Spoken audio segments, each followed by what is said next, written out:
Bismillah, Assalamualaikum warahmatullahi wabarakatuh. My name is Muaz bin Abdul Rashid with metric number 1813795. For this video presentation, I will start with my topic entitled Religion's Perspective on Secularism in India. In this topic, I analyze on perspectives from two religions. First, the dominant religion, which is Hindu, and the second, the largest minority religion, which is Islam. Alright, to get started, let's begin with the definition of secularism. The word secularism was first used and introduced by George Holyoake, a British newspaper editor, in 1851.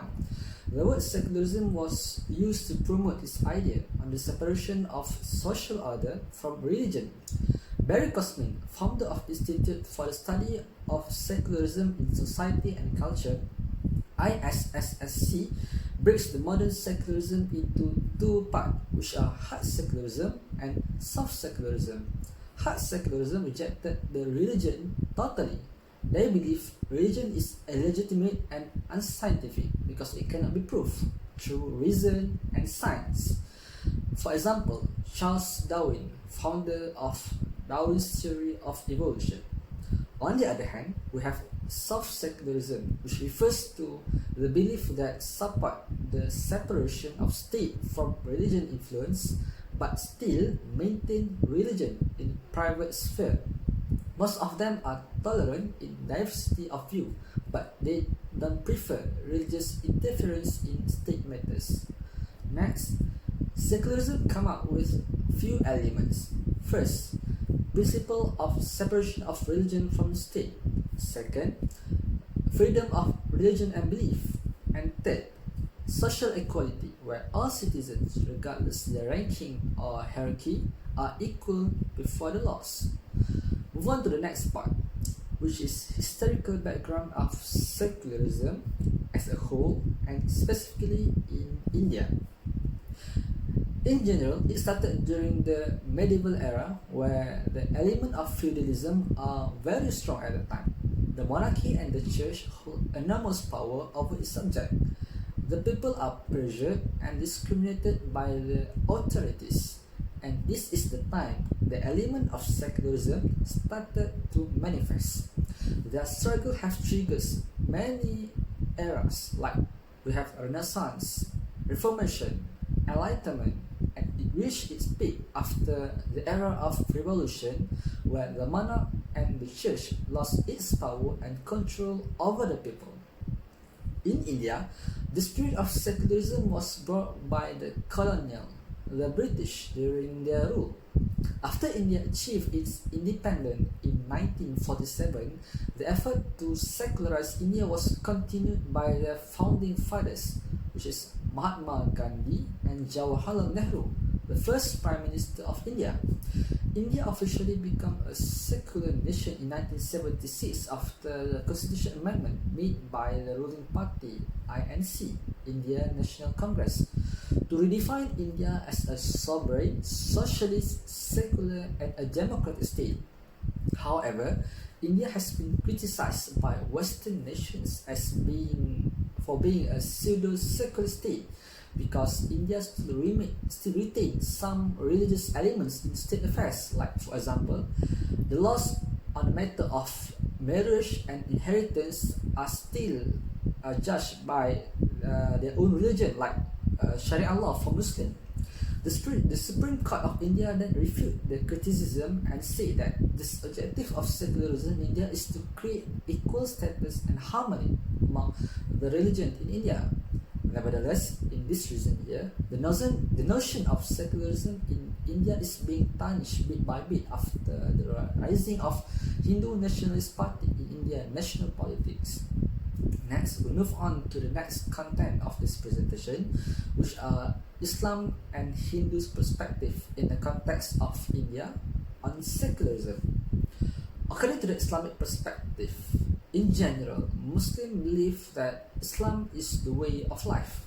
Islam dominates in every aspect of life, including in government matters. Thus, the secularism is incompatible with Islam and is considered as a threat for the Muslim. Nevertheless, some Muslim scholars view that some part of secularism is actually similar to Islam, like they do not interfere with people's belief, where it is similar with the command in Al-Quran, specifically in Surah Al-Baqarah, La ikraha fid din, no compulsion in religion. However, the practice of secularism in India is different from Muslim. It seems that secularism has benefited them in many ways. During the time where India is still strong under a secular government, Muslims are well represented in many sectors, including in politics. Many Muslims achieve high-ranking positions like President of India, Chief Justice, Governors, and many more. But compared to this time under Hindu Nationalist Party (BJP), Muslims achieved the least representation in many sectors over there. Throughout these years, Muslim and other religious communities are suffering and discriminated by this Hindu government. Thus, some scholars insisted Muslims to choose either to become secular or communal, in other words, anti-nationalism, for the sake of their survival. Next, we go to the perspective of Hinduism on secularism. Basically, some thinkers regarded Hinduism as the most tolerant religion in the world. Hinduism has a broad set of beliefs and it is vast and diverse, which makes them broader than Western definition of religion. They believe in Sanatana Dharma, means a traditional way of life. During the initial years, secularism was being accepted by the Hindus, but because of the oppression by the British, some Hindu resist the secularism. They began to see secularism as Hindu phobia and a threat to Hinduism. And even after the independence, Indian leaders seems to target the Hindu community, leaving other communities like Muslim and Christian untouched. For example, they abolished the system of social caste due to its nature against the notion of equality in modern India. Not only that, the policies are also regarded as biased against the Hindus and give special privilege to the others, like for example the Hindu sacred place, the temples, where it was confiscated by the government, but they do not do the same to other sacred places. And this tension and hatred has led to many religious conflicts, like what happened during the Bombay riot 1992 and Gujarat riot 2002, and eventually led to the reign of Hindu Nationalist Party in India. Next, we moved on to a few cases which related to the practicality of secularism in India. I will touch on freedom of religion and women's rights. Freedom of religion generally is guaranteed in the Constitution of India. Not only that, India also signed ICCPR, International Convention on Civil and Political Rights, under United Nations. It's an agreement to adhere to the standard of human rights. Yet, in reality, lots of cases related to harassment and discrimination on religious minorities are reported in the news. The government of India seems not too serious on tackling this issue related with religious extremists. Under BJP rule, lots of amendments have been made.